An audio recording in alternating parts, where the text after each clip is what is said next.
মূলত আজকে আমরা হচ্ছে এখানে দায়িত্ব পালন করছি যে যে ভেহিকেলগুলো আমাদের ঢাকা ইউনিভার্সিটির যে স্টুডেন্টগুলো আছে এবং কি যে গুরুত্বপূর্ণ ব্যক্তিত্ববর্গ আছে যারা আজকে ইন করতে চাচ্ছে, বাট আমরা তাদেরকে ইন করতে দিতে পারতেছি না। এর রিজন হচ্ছে ভিতরে আজকে একটা ইম্পর্টেন্ট প্রোগ্রাম, আমাদের হচ্ছে সম্মানিত ইউনুস মহোদয় স্যার আছেন এবং কি গুরুত্বপূর্ণ ব্যক্তিত্ববর্গ আছেন। বাট আজকে যেটা ফেস করতেছি সেটা হচ্ছে পাবলিক যে অ্যাওয়ারনেসটা, এখানে সিলগালা দেখার পরেও আমাদেরকে এসে বারবার প্রশ্ন করা হচ্ছে, বারবার ঢুকতে চাওয়া হচ্ছে। বাট আমরা যতটা সম্ভব চেষ্টা করতেছি তাদেরকে সুন্দরভাবে বুঝিয়ে অন্যদিকে চলে যেতে এবং কি কোন দিক দিয়ে যেতে পারবে কোন বিষয়গুলো, এবং বাংলাদেশ পুলিশের পক্ষ থেকে সর্বাত্মক সহযোগিতাটা আমরা করতেছি।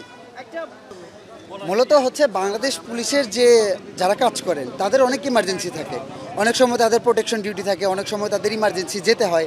বাট হচ্ছে যেগুলো গাড়ি নর্মাল ক্যাজুয়ালভাবে আসতেছে তাদেরকে আমরা ইন করতেছি না। পরে আমি বুঝিয়ে বললাম যে স্যার আজকে আমরা আসলে কোনোভাবে আমরা ইন করতে দিতে পারতেছি না, সবার জন্য যে রুলস আমাদের জন্য সেটাই। সেই কারণেই আমি ওনাদেরকেও গাড়িটা সুন্দর করে চলে এবং কি উনি খুব সহজে বুঝতে পেরেছেন, চলে গিয়েছেন।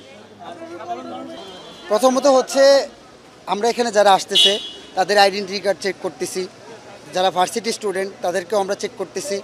এই চেকটা করার মূল কারণ হচ্ছে এখন বর্তমান সময়ের যে পরিস্থিতি, কোনো একটা অনাকাঙ্ক্ষিত ঘটনা যাতে না ঘটে সেই কারণে আমরা সর্বাত্মক চেষ্টা করতেছি। এবং শুধু আমি না, আমার ফোর্স যারা আছে তাদেরকে সবাইকে নিয়ে আমরা সেটা এনশিওর করার চেষ্টা করতেছি যাতে কোনো অযাচিত ঘটনা না ঘটতে পারে।